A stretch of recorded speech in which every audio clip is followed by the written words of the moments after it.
Film dengan judul Malaysia yang dirilis pada tahun 1973 yang lalu ini akan menceritakan kisahnya. Namanya adalah Nino. Hari itu ia sedang berduka atas kehilangan sang ibu yang ia cintai. Tidak hanya dia, ayah dan dua saudara juga ikut bersedih, Antonio dan yang paling kecil, Enzio. Antonio yang paling tua, sementara Nino di tengah-tengah. Semua orang berduka karena kehilangan sosok ibu, teman, dan bahkan seorang sahabat.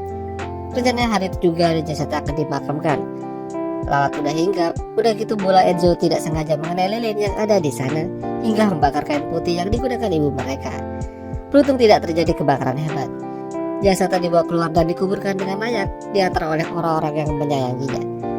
Meskipun Nino umurnya masih terbilang muda, namun dia sudah tertarik dengan hal-hal yang begituan.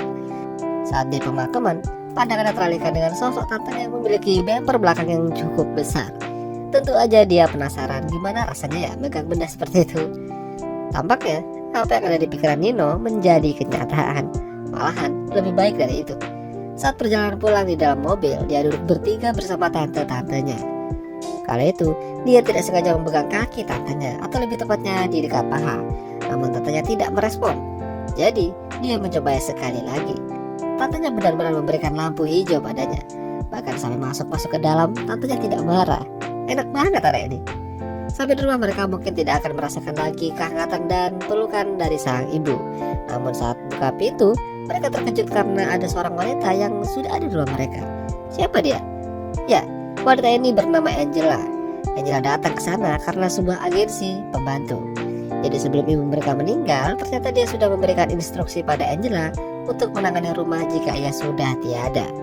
Dia tahu kalau Nino dan saudara-saudaranya masih membutuhkan sosok ibu. Bisa dibilang kalau Angela ini adalah teman jauh ibu mereka.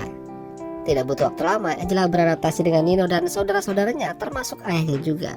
Memasak, mencuci, menyiapkan baju, semua ia kerjakan dengan baik. Sampai-sampai ayah Nino tidak merasakan bedanya. Udah gitu Angela juga masih muda dan lebih cantik. Tentu saja ayah Nino punya pikiran yang aneh-aneh.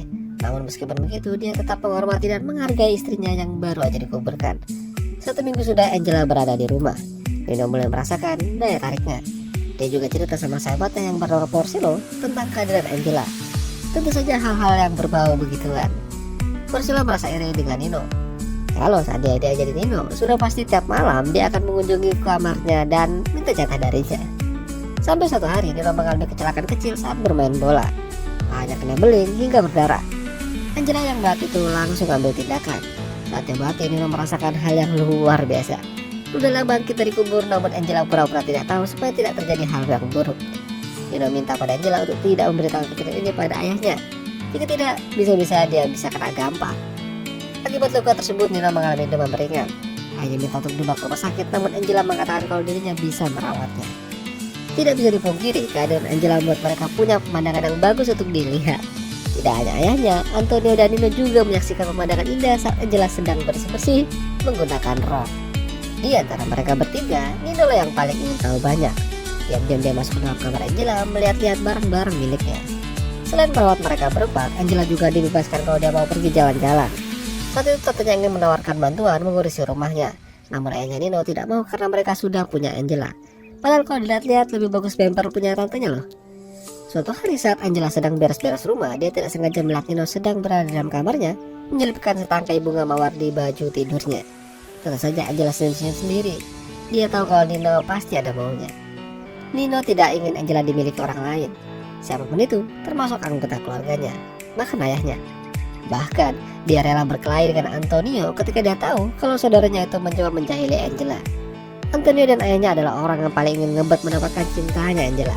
Mereka berlomba-lomba supaya bisa mendekati Angela gimana pun caranya. Tentu saja apa yang mereka lakukan ini tidak luput dari pengawasan Nino. Supaya hal itu tidak terjadi, ia sengaja memecahkan kaca jendela toko milik ayahnya dan mereka pun gagal melakukan aksinya terhadap Angela.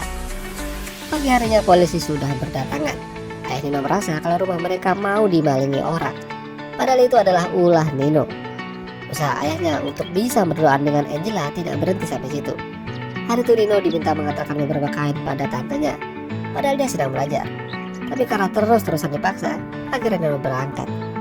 Di sana dia tidak sengaja ketemu sama Porcelo. Jadi Nino mintanya untuk menunggunya sebentar di luar sembari dia mengantarkan kain ini pada tantenya. Tante senang Nino datang ke rumahnya. itu adalah kesempatan yang menunjukkan sesuatu yang besar pada Nino. Sekalian mau coba kain yang diberikan oleh ayahnya. Padahal tantenya akan memperlihatkan gunung kembarnya, namun tiba-tiba Nino sudah tidak ada dan digantikan oleh Porcello. Ya, Nino tidak ingin ayahnya mengambil kesempatan pada Angela, makanya dia buru-buru pulang. Jadi kali itu yang menang banyak adalah Porcello. Semenjak kematian sang ibu, mereka jarang pergi ke rumah neneknya. Jadi hari itu ayah mereka mengajaknya ke sana. Tentu aja Angela juga diajak, karena jika tidak Enzio akan menangis. Padahal sebenarnya Enzio tidak mau ikut karena dia gak mau cium nenek. Menurutnya neneknya itu bau dan dia tidak suka. Perkenalan sang nenek dengan Angela tampaknya tidak berjalan dengan baik. Sang nenek ternyata tidak suka dengannya. Angela hanyalah orang biasa dari golongan rendah, sementara mereka golongan dari atas. Ayah Nino berusaha meyakinkan dan menjelaskan pada sang nenek kalau Angela adalah pengasuh yang baik. Selain itu, dia juga bisa membuat anak-anak nyaman. Itulah yang paling terpenting. Meskipun sudah dijelaskan panjang lebar, nenek tetap merasa Angela tidak pantas berada di dekat mereka. Nenek tahu kalau ayahnya Nino menjelaskan semua ini karena dia ingin menikahi Angela. Mendengar itu Nino tidak tinggal diam. Malam itu dia mengintimidasi Enzio. Dia mengingatkan tentang ibu mereka. Enzio lantas menangis sambil memanggil-manggil ibunya. Angela datang untuk membantu namun sayang Enzio tidak mau. Yang dia inginkan hanyalah ibunya. Rencana Nino berhasil, tapi sepertinya Angela tahu kalau itu perbuatannya. Akibat kejadian itu Angela bahkan ingin pergi dari sana, namun Nino tidak mengizinkan. Nino tidak ingin Angela pergi dan Angela juga harus nurut apa permintaannya. Sepertinya Nino udah mulai berani di sini. Sama seperti Nino, ayahnya juga tidak mau menyerah begitu aja dan terus berusaha supaya dia bisa menikahi Angela. Tentu saja dengan dukungan dan persetujuan dari anak-anaknya. Jadi malam itu dia mengundang temannya yang berprofesi sebagai pastor untuk makan malam bersama, sekaligus menjelaskan pada anak-anaknya supaya mereka mau menerima dan mengizinkan Angela menikah dengan ayah mereka. Namun Nino tidak mempedulikan ucapannya. Dia malah asik sibuk mengobok-obok bawahan Angela hingga CD Angela copot. Ganas banget ya nak. Keesokan harinya Nino mendatangi Porcello di rumahnya, namun dia malah disambut duluan oleh kakaknya yang bikin mermelek. Beruntungnya lagi, Nino diminta mengajarinya naik sepeda. Lalu Porcello datang dan Nino memberitahukan padanya untuk datang ke rumahnya sore ini. Dia ingin menunjukkan sesuatu padanya. Ternyata mereka berencanakan mengintip Angela. Nyatanya, Angela sadar kalau dia sedang diawasi oleh bocil-bocil kematian. Dia tidak peduli.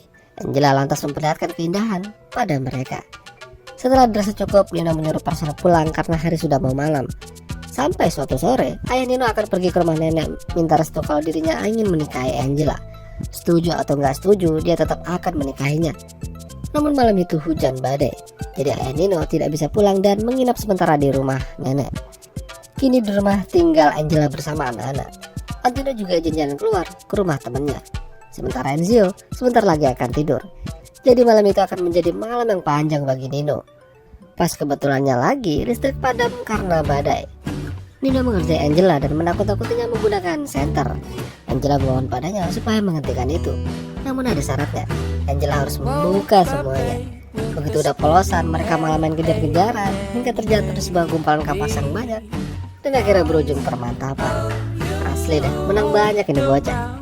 Malam itu mungkin menjadi malam terakhirnya Nino bisa bermain dengan Angela dan mengobok-oboknya. Karena keesokan harinya Angela dan ayahnya resmi menikah. Ya, meskipun ditentang oleh sang nenek, mereka tetap melangsungkan pernikahan. Nino mungkin sedih, tapi setidaknya Angela akan terus bersamanya dalam satu rumah. Itulah tadi alur film Malaysia. Jika kalian suka video ini, jangan lupa tinggalkan like ya. Dan sampai jumpa.